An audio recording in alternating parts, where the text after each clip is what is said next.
Vamos a continuar la lectura donde la hemos dejado. Versículo 7. Continúa el salmista. ¿A dónde me iré de tu espíritu? ¿Y a dónde huiré de tu presencia? Si subiere a los cielos, allí estás tú. Y si en el Seol hiciere mi estrado, he aquí, allí tú estás. Si tomare las alas del alba y habitare en el extremo del mar, aún allí me guiará tu mano, y me asirá tu diestra. Si dijere, ciertamente las tinieblas me encubrirán, y aún la noche resplandecerá alrededor de mí. Aún las tinieblas no encubren de ti, y la noche resplandece como el día. Lo mismo te son las tinieblas que la luz. Porque tú formaste mis entrañas, tú me hiciste en el vientre de mi madre.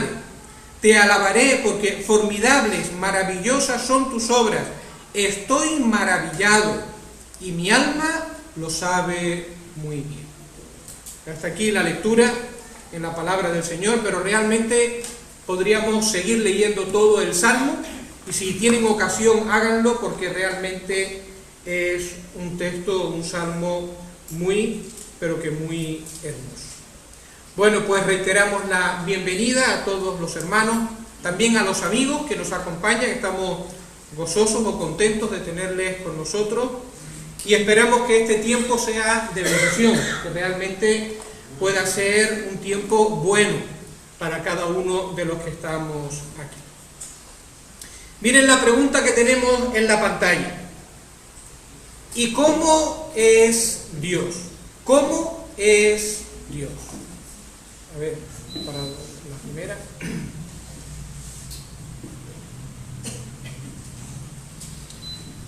¿Cómo es Dios? ¿Te has hecho alguna vez esta pregunta? ¿Cómo es Dios?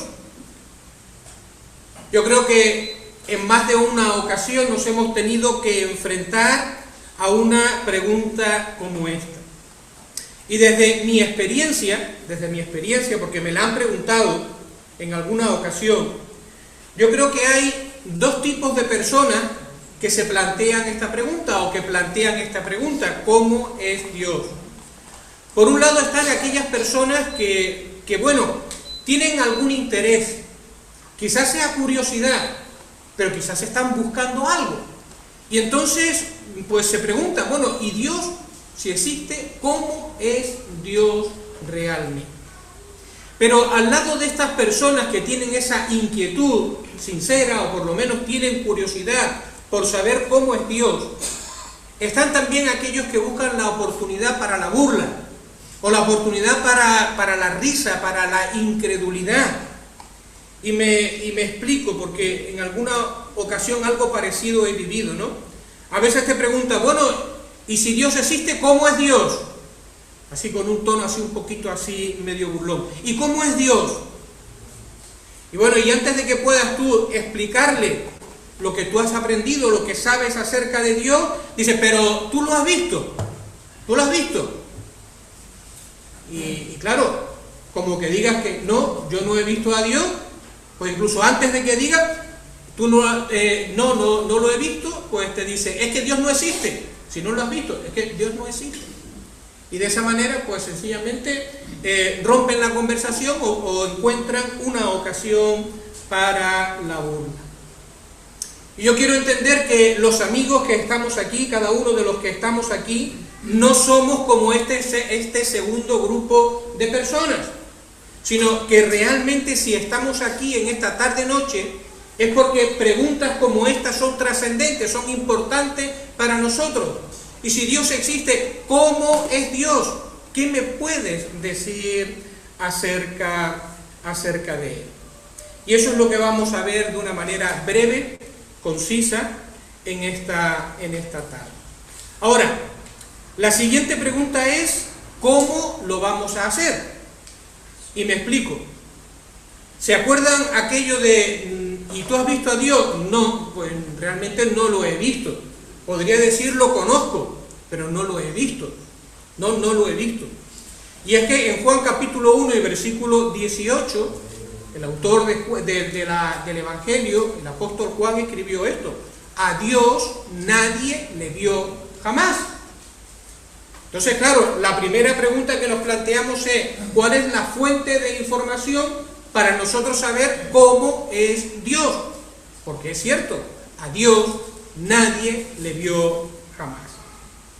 Y bueno, pues aquí podríamos plantearnos diferentes caminos. Por un lado, podríamos mirar hacia las cosas creadas, podríamos mirar a nuestro alrededor, podríamos mirar a la naturaleza, porque la misma palabra ya nos dice que los cielos cuentan la gloria de Dios y el firmamento anuncia, las estrellas, la obra de sus manos. O vamos a Romanos capítulo 1 y versículo 20, que allí nos dicen de que las obras creadas dan testimonio de su poder y de su divinidad. Por lo tanto, podríamos mirar alrededor a la naturaleza y tratar de ver a Dios o cómo es Dios a través de las cosas creadas. Una opción. La otra opción sería hablar del conocimiento intuitivo que todos los seres humanos tienen de Dios. Es decir, hay algo en cada uno de nosotros que nos lleva a pensar que Dios tiene que existir. Y de alguna manera tenemos ese conocimiento o tenemos ese sentir dentro de nosotros. Podríamos quizás utilizar argumentos filosóficos o argumentos lógicos. Si A es igual a B, pues B es igual a A. Y tratar de razonar la existencia de Dios y como consecuencia cómo es Dios. También es algo interesante. Pero mucho me temo que, aunque pudiésemos desarrollar estos dos puntos, pues podríamos pasarnos aquí un tiempo enorme que nos llevaría a muchas discusiones y todavía no tendríamos una idea clara de cómo es Dios. Y sobre todo porque Dios mismo nos ha dejado testimonio de Él, de cómo es Él, a través de la Biblia, a través de su palabra. Entonces, ¿cómo es Dios? Pues podemos conocerle, y podemos conocerle a través de la revelación escrita, del medio que Él ha dejado para que los hombres le conozcan tal como Él es. Y bueno, pues eso es lo que vamos a hacer. Vamos a acercarnos a la Biblia y de una manera breve, pues vamos a ver al menos 6 aspectos de cómo es Dios, ¿vale? ¿Cómo es Dios? Se los anticipo aquí en la pantalla. Es espíritu, es un ser personal, es infinito, es eterno, es omnipresente, omnisciente, omnipotente. Dios es santo. Mucho. Bueno, vamos a intentar ser breve y vamos a intentar pararnos en algún detalle que tiene trascendencia para todos nosotros, para los que estamos aquí en esta tarde. Y lo primero que queremos empezar es que la Biblia nos dice que Dios es espíritu. Y eso se lo dijo Jesús a la mujer samaritana en Juan capítulo 4 y versículo 24. Dios es espíritu. Y ahora lo primero que nosotros podemos preguntarnos es, vale, ¿y eso cuán importante es? Bueno, pues esto es muy importante, más de lo que tú te puedes imaginar. Porque el hecho de que Dios sea espíritu significa que Dios no tiene carne, significa que Dios no tiene hueso, significa que Dios no tiene ninguna sustancia material que forme su cuerpo.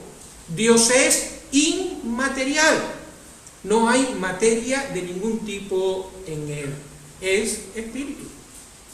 Y si es espíritu, esto significa que Dios es invisible. Por eso nadie le ha visto ni tampoco le puede ver. En 1 de Timoteo capítulo 1 y el versículo 17, Pablo, escribiendo acerca de Dios, le describe como inmortal e invisible. Inmortal e invisible. Pero ¿qué significa que Dios es espíritu? Pues significa que si es inmaterial y si es invisible, Él también es intangible, es decir, no lo puedes tocar, No lo puedes meter en un laboratorio, no puedes aplicarle pues conocimientos de la ciencia para tratar a ver de qué está hecho Dios o alguna cosa semejante. Es por esto, porque Dios es espíritu, que la Biblia nos dice o que la Biblia nos enseña que no se puede hacer ninguna imagen de Dios, porque cualquier imagen que queramos hacer de Dios y postrarnos ante ella sería una falsedad, porque a Dios nadie le ha visto jamás. Y Dios no tiene cuerpo, Dios no tiene forma tangible que nosotros podamos identificar. Me gustaría dejar este pequeño párrafo aquí en la pantalla y pasamos o avanzamos un poquito más. Ese espíritu significa: Dios existe como un ser que no está hecho de materia alguna, no tiene ni partes ni dimensiones, nuestros sentidos corporales no lo pueden percibir y es más excelente que cualquier otra clase de existencia. Es decir, lo que tú puedas imaginar como más maravilloso, por encima de ello tiene que estar Dios. No lo podemos concebir. Dios es espíritu. Ahora bien, a lo mejor la idea que se nos ha quedado en la mente después de decir todo esto es que Dios es lo más parecido a una fuerza. Dios es lo más parecido a una energía, la energía vital del universo, la energía que mora allí arriba y que de alguna manera los hombres tienen que buscar la conexión con esa energía para poder sentirse completos o para poder sobrellevar pues todos los problemas de esta vida. Pero no. La Biblia no nos describe a Dios como una energía, ni como un principio vital, ni como algo con lo que tenemos que conectar y que está un poquito allí en la parte exterior o en la parte espiritual. No, esa no es la descripción que da la Biblia acerca de Dios. ¿Sabe cuál es la descripción que da la Biblia acerca de Dios? Pues aunque Él es espíritu, Dios es un ser personal. Y por lo tanto, como ser personal, es un ser que tiene la capacidad de relacionarse con otros seres, o en este caso, relacionarse también con las personas. Así que si Dios es un ser personal, eso significa que Dios no es algo. No es algo que está ahí. Si yo creo en Dios, sí, yo creo en algo. Algo tendrá que haber ahí. No. Cuando la Biblia habla de Dios, no habla de Dios como un algo. Habla de Dios como un alguien. Y eso es muy diferente. Un algo no puede pensar, no puede escuchar, no puede tomar decisiones. Un algo no puede amar. Y sin embargo, Dios se presenta como alguien que tiene, un ser que tiene voluntad, y un ser que escucha, y un ser que ama, y un ser que juzga. Por lo tanto, Dios no es algo. Dios es un ser personal. Y ahí tenemos el ejemplo de nuestro Señor Jesucristo. ¿Qué hizo nuestro Señor Jesucristo? Cuando le hablaba a Dios el Padre, ¿cómo lo hacía? ¿Orándole a una fuerza cósmica? ¿Mirando la manera de conectar con el universo? No. Él hablaba a su Padre. Y hablaba con Él. Y se relacionaba con Él como un ser personal. Y enseñó a sus discípulos a relacionarse con Dios de la misma manera. Y para mí, el hecho de que Dios sea descrito, Dios se dé a conocer, no como una fuerza, sino como un ser personal, es una de las verdades que más me impacta. O por lo menos para mí es algo realmente maravilloso, realmente hermoso. ¿Por qué? Pues porque nos está diciendo varias cosas.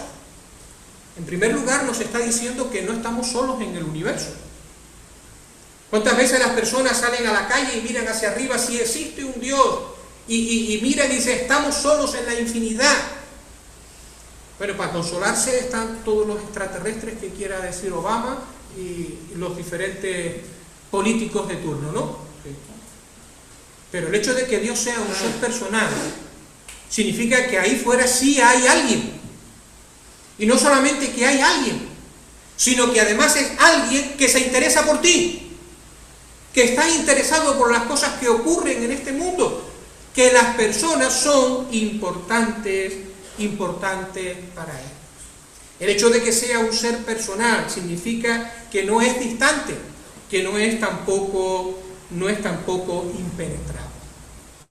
Y Dios, que quiere relacionarse con los hombres, ese Dios que es un ser personal ha puesto los medios, ha puesto la manera para que tú y yo, criatura finita, podamos llegar a Él y podamos relacionarnos con Él. Esta relación entre el Dios infinito, ahora lo vamos a ver cómo es este Dios, en este Dios grande, y nosotros, criaturas pequeñas, es algo que fue real y se vivió al comienzo de la creación, al comienzo de la existencia. Allí en Génesis capítulo 3 y versículo 8 se dice que oyeron la voz de Jehová Dios que se paseaba en el huerto al aire del día. Es decir, que hubo un tiempo donde había una comunión real y una comunión íntima y una comunión cercana entre el hombre y su Creador.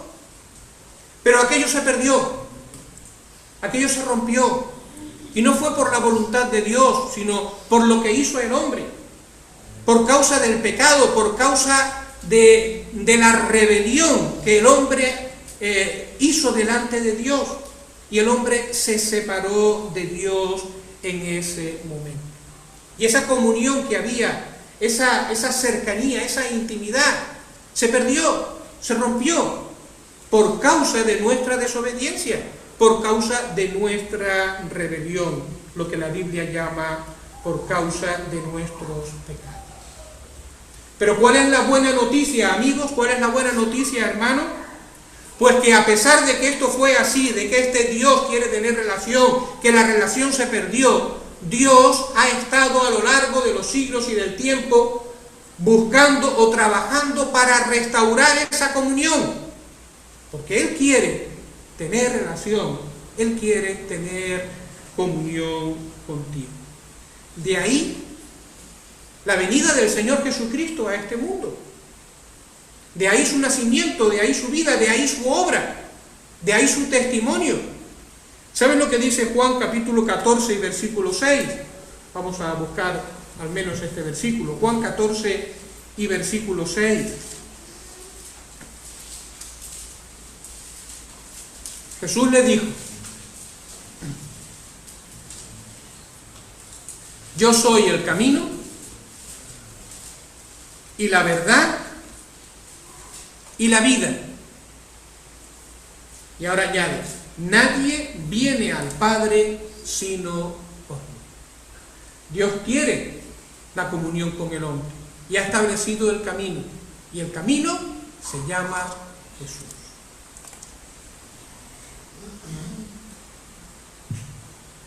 Bueno, hemos visto que Dios es espíritu, que Dios es un ser personal, pero la Biblia también nos habla o nos presenta a Dios como un ser infinito y eterno. ¿Qué significan estas dos cosas y qué importancia tienen? Bueno, pues por un lado está la palabra infinito. Infinito sabemos lo que es, ¿verdad? Infinito es algo que no tiene límites, algo que es sin medida. Infinito es algo ilimitado. Desde el momento en que establecemos un corte por aquí o un corte por allí, ya deja de ser infinito, porque ya tiene límites. Entonces, cuando aplicamos esto a Dios y decimos que Dios es infinito, ¿qué es lo que estamos diciendo? Bueno, pues que Dios no está sujeto a ninguna de las limitaciones de la humanidad ni de la creación en general. Él es mucho más grande que todo lo que ha hecho. Claro, si Él lo ha hecho, Él tiene que ser mucho más grande que todo lo que ha hecho. Si Él ha creado el tiempo y ha creado el espacio y ha creado la materia, Él no puede estar limitado ni por el tiempo, ni por el espacio, ni por la materia. Y entonces, ¿qué clase de ser es? Increíble e infinito, porque Él está por encima del tiempo, del espacio y de la materia. Primera de Reyes, capítulo 8 y verso 27, es un texto donde Salomón se maravilla de la grandeza de Dios. Primera de Reyes 8, 27.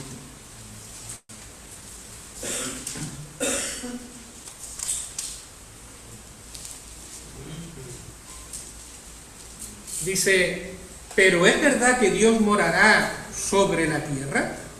Y ahora dice, he aquí que los cielos, de los cielos, de los cielos, no te pueden contener. Así oraba Salomón. Los cielos, de los cielos, de los cielos, no te pueden contener. No tiene límite. No se le puede limitar de ninguna manera.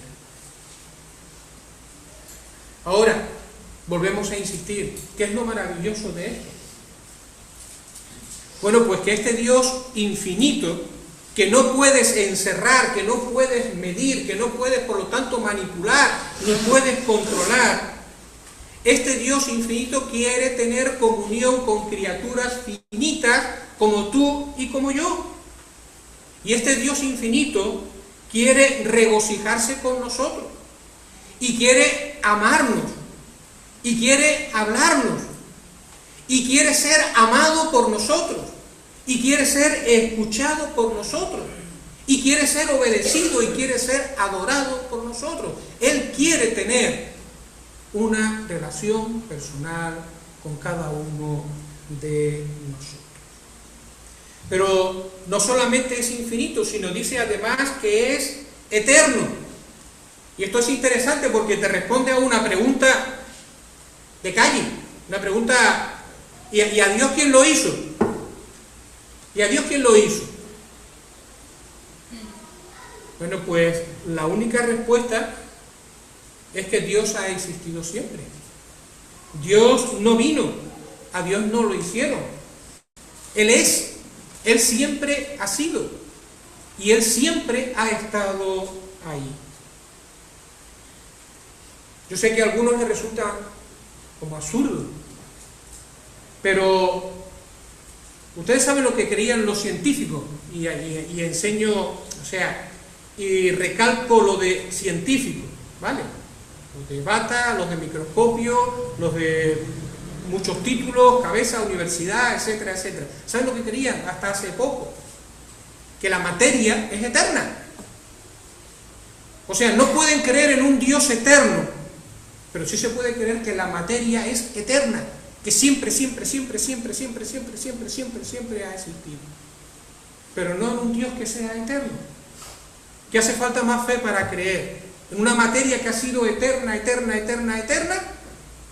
¿O en un Dios que ha existido por siempre o desde siempre y que ha creado, ha dado ocasión para la existencia de este mundo y de todas las cosas? Salmo 92.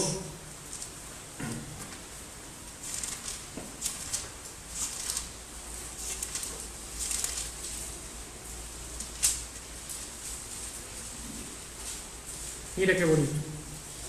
Antes que naciesen los montes y formasen la tierra y el mundo, desde el siglo y hasta el siglo, tú eres Dios. Qué hermoso, ¿verdad?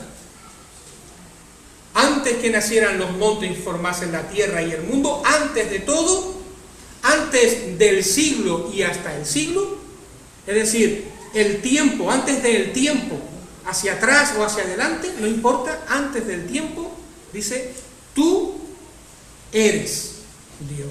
Es decir, Dios ha existido siempre.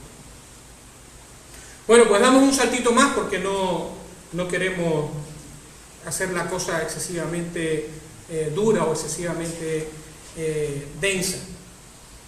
Pero ahora aquí nos encontramos con un apartado también que suena un poquito eso, a denso o a extraño, ¿verdad? Dios es omnipresente, omnisciente y omnipotente. ¿Y eso de qué va? Vale, lo digo en las palabras muestras. Dios está en todo sitio, Dios sabe todas las cosas, Dios es todopoderoso. Eso es el significado de estas tres palabras. Que Dios es omnipresente. Bueno, significa que Dios está siempre presente en todos los lugares de su creación, en la totalidad de su ser. Eso es lo que hemos leído en el Salmo precioso del 139. ¿Se acuerdan que el salmista decía: si me escondo abajo en lo más profundo, allí estás tú. Si me voy a la última estrella, allí estás tú. Si me voy a la otra punta del planeta, allí estás tú. Si me rodeo de oscuridad y de tiniebla, allí estás tú. Y no se puede escapar de la presencia de Dios. Qué grande, ¿verdad?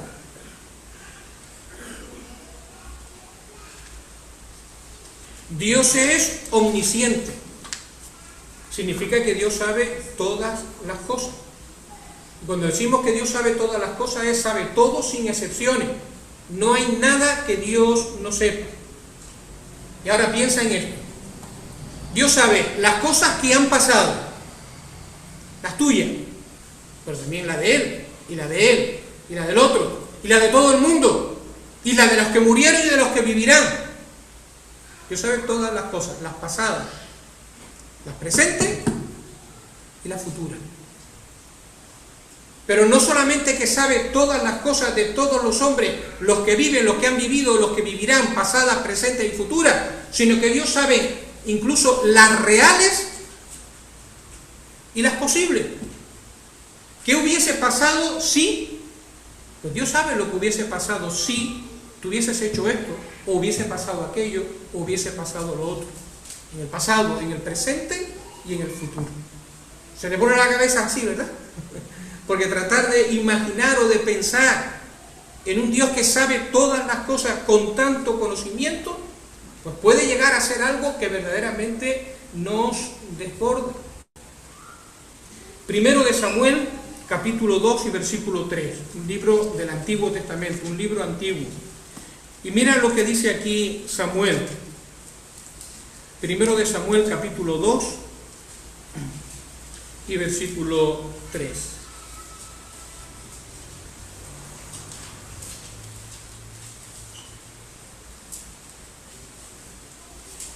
No multipliquéis palabras de grandeza y altanería. Cesen las palabras arrogantes de vuestra boca, porque el Dios de todo saber es Jehová, y a Él toca el pesar las acciones. El Dios de todo saber es el Señor, y a Él toca pesar las acciones. Esto tiene una verdad también, o una consecuencia muy grande con respecto a la omnisciencia, al hecho de que Dios lo conoce todo. Porque aquí está diciendo de que ese Dios que conoce todas las cosas, todas sin excepción, es aquel ante el cual nos tenemos que presentar. Y es aquel el que juzga los corazones de los hombres. Aquel que tiene un conocimiento perfecto. Y un día tú y yo vamos a rendir cuentas delante de Dios. O mejor dicho, todos aquellos que no tienen a Jesucristo en sus corazones, en sus vidas como Salvador, tendrán que presentarse un día y rendir cuentas delante del Dios que todo lo conoce y que todo lo sabe.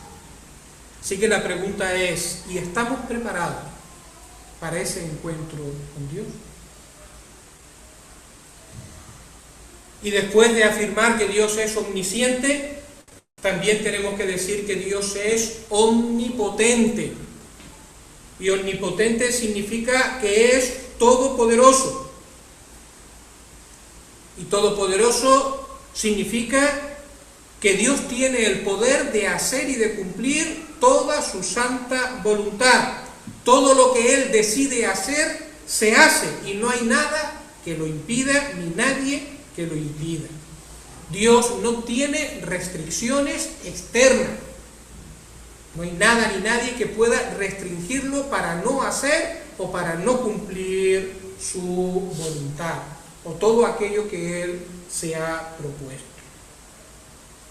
Por ejemplo, María cuando recibe al ángel, cuando el ángel se le aparece, y el ángel le dice que va a ser la madre y que va a ser la madre del Mesías, y ella dice, pero yo todavía no he tenido relaciones, ¿cómo va a ser eso posible? ¿Y qué le dice el ángel? Para Dios todo es posible, o para Dios no hay nada imposible. Lucas capítulo 1 y verso 37. Y en cierta ocasión, los discípulos han presenciado una escena un tanto perturbadora. Están con Jesús los discípulos. Y ha habido un hombre rico, un hombre que no solamente era rico, sino un hombre que parecía también generoso, un hombre que procuraba hacer bien las cosas, un hombre que daba limosna, un hombre que podía cumplir con la religión de una manera bastante buena, bastante leal, una gran persona que además tenía dinero, y se marcha triste, y se va y se aleja de Jesús.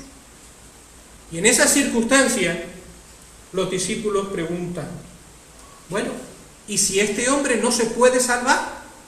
Que es rico, que hace buenas obras, que tiene todo lo necesario, que es apreciado del pueblo, que es religioso, si él no se salva, entonces ¿quién se puede salvar? Y Jesús le responde, para los hombres esto es imposible, mas para Dios todo es posible. O sea, nosotros no podemos, pero Dios sí puede salvar al hombre. Y salvar al hombre implica, en este caso, restituirlo a la comunión o a la intimidad con Dios. Mateo capítulo 19 y el verso 26. Permítanme.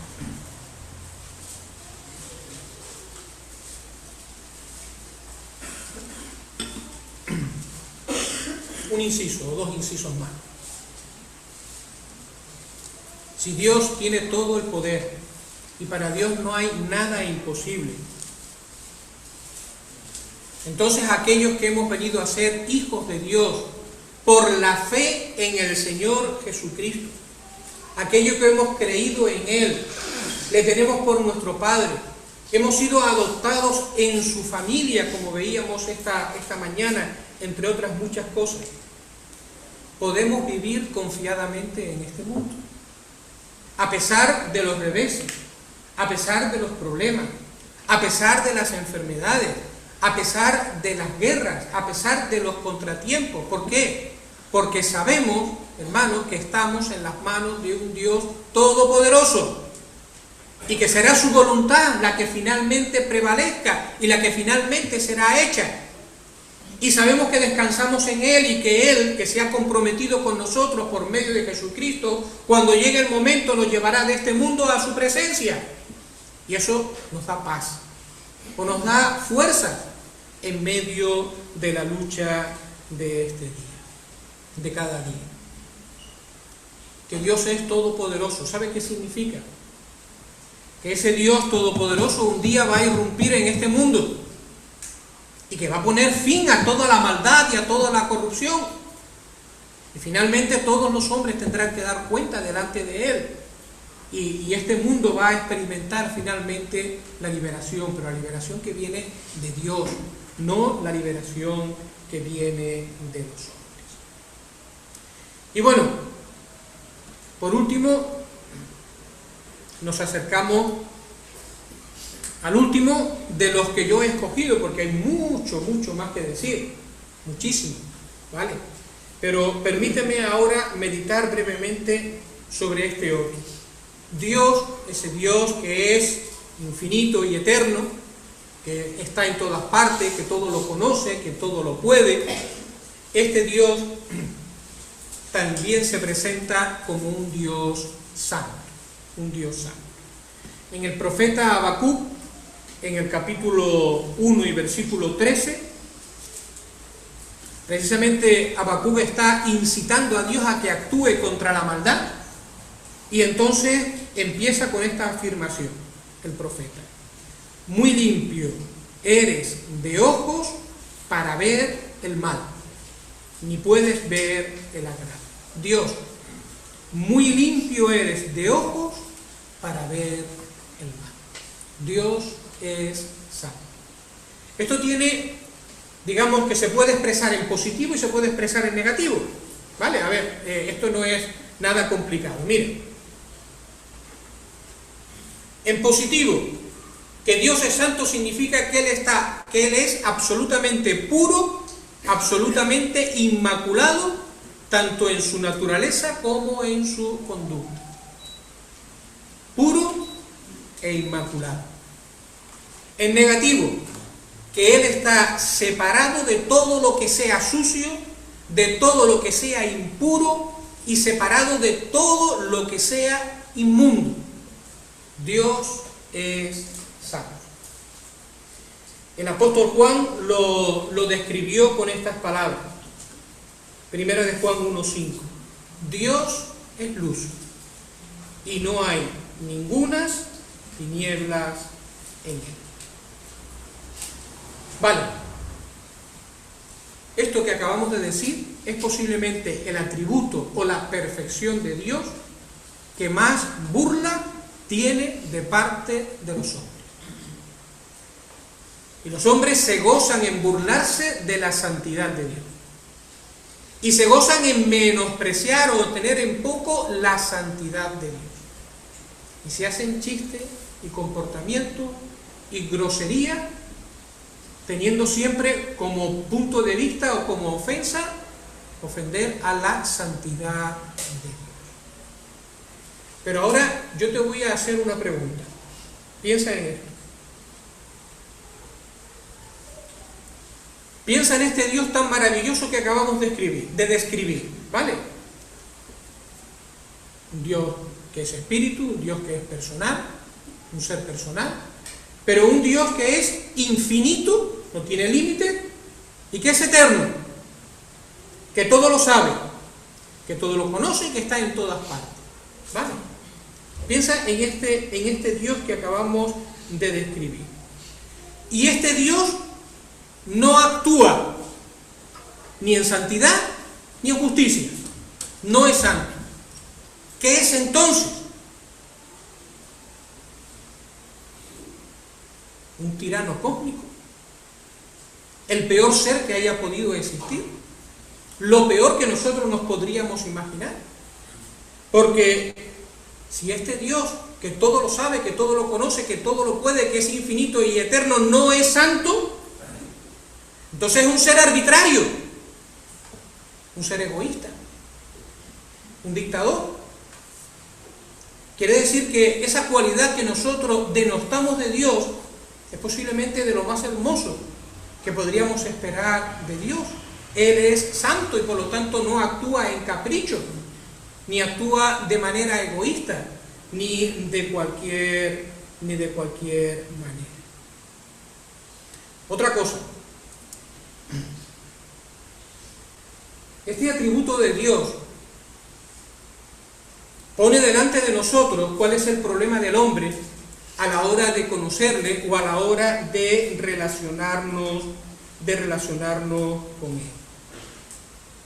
Porque este atributo nos habla por un lado de que Dios es santo, bien, enteramente separado de todo lo sucio, de lo impuro, de lo inmundo. Es puro, es inmaculado. Pero si está separado de todo esto, significa que está separado del hombre pecador, que está separado de ti y de mí. Ya lo dice también el profeta Isaías, capítulo 59, versículo 2. Vuestras iniquidades han hecho división entre vosotros y vuestro Dios, y vuestros pecados han hecho ocultar de vosotros su rostro para no oír.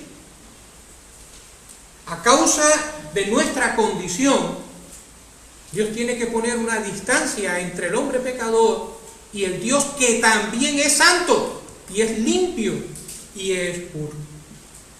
Todas estas flechas que están ahí, de alguna manera, pues lo que tratan de ilustrar es la manera en que el hombre tiene de intentar llegar a Dios, a través de las obras, a través de la filosofía, a través de la religión, a través de los méritos, a través del estudio, a través de la política, yo qué sé, a través de muchas cosas, intentar llegar a Dios, pero no puede.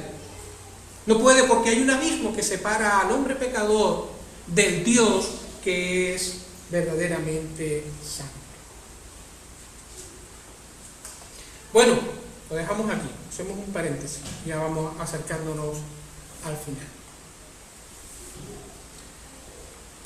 6 puntos hemos visto acerca de Dios, y lo dejamos aquí, no seguimos porque son suficientes para el propósito que tenemos en esta tarde. ¿Y cuál es el propósito final que tenemos en esta tarde? Bueno, pues algo que ya hemos dicho por activa y por pasiva mientras íbamos desarrollando cada uno de estos puntos. ¿Cuál es la conclusión a la que queremos llegar? Bueno, pues que pese a lo insignificante de nuestra existencia en medio de este gran universo, porque mira que somos pequeños en medio de este universo, a pesar de nuestra infinita insignificancia cuando nos comparamos con este Dios que es infinito, que es eterno, que todo lo sabe, que todo lo conoce y que todo lo puede, que está en todos lados, a pesar de nuestra insignificancia cuando nos comparamos con Dios, a pesar de nuestra condición de hombres y mujeres pecadores que hemos vivido en rebeldía contra Dios, la naturaleza de nuestro corazón es ir a nuestros pensamientos, pero no aceptar los pensamientos de Dios, darle la espalda a Dios. A pesar de eso, Dios quiere tener comunión con nosotros. Dios quiere tener comunión con criaturas como nosotros, como tú y como yo. A pesar de nuestra insuficiencia, a pesar de nuestra suciedad, a pesar de nuestra mente, a pesar de nuestra rebeldía, a pesar de nuestra religión, a pesar de nuestras obras, Dios quiere tener relación contigo, Dios quiere allegarse a ti. ¿Y cómo lo hace? ¿Cuál es la manera que Dios ha establecido para que, sin denostar su justicia ni su santidad, pueda recibir a un hombre pecador como tú y como yo? Bueno, pues la respuesta es Jesús. La respuesta es Jesús. El hermano, cuando subió a esta plataforma, dijo: vamos a hablar del Evangelio de Jesucristo, vamos a hablar de Jesús. La respuesta para este mundo, la respuesta para tu vida, la respuesta de Dios se llama Jesús. El hombre necesita un Salvador, alguien que le libre de su condición, de su situación y le lleve hasta el Padre. Y ese es Jesús. ¿Cómo escogió Dios salvar a los hombres? Se tapó los ojos, miró para otro lado, ignoró su santidad, ignoró su justicia y le dice a los hombres: venga, para arriba todos, que no pasa nada. Yo no me fiaría de un Dios así. Porque si ahora dice vamos para arriba, después dice vengan todos para abajo. Lógico, ¿no? ¿Cómo ha hecho Dios? Dios no ha ignorado su santidad ni ha ignorado su justicia, sino lo que Dios ha hecho es juzgar el pecado, pero en vez de juzgarlo en nosotros, juzgarlo en la persona de su Hijo, el Señor Jesucristo, de tal manera que Él vino a ser el puente, el único puente que puede llevar a un hombre o una mujer pecadora como tú hasta la presencia de Dios, porque Él ha muerto por tus pecados en la cruz. Él ha hecho posible que la sangre del Hijo de Dios pueda librarte o pueda limpiarte de todos tus pecados y de todas tus culpas. Cuando un hombre o una mujer se ve como es realmente delante de Dios, se ve pecador, y le pide a Dios: Señor, yo quiero que tú me perdones, yo quiero que tú me cambies, la respuesta de Dios no es: paso 1, vete allí, paso 2, haz esto, paso 3, haz esto y por último bautízate. No. Esa no es la respuesta de Dios. La respuesta de Dios es: mira a mi Hijo, mira a Jesús, que Él fue crucificado en la cruz por nuestros pecados, fue crucificado por ti. Tu pecado yo lo he castigado en Jesús, y tú ahora puedes tener el perdón de tus pecados y puedes tener vida nueva y vida eterna si miras al Señor Jesucristo y le pides que sea tu Salvador. Esa es la respuesta de Dios ante el drama de la humanidad y ante el drama del ser humano. Ante tu drama, ante tu situación. No quisiera terminar sin leer este versículo que aparece en la pantalla, Primera de Pedro, capítulo 3 y el verso 18. Primera de Pedro, capítulo 3 y el versículo 18.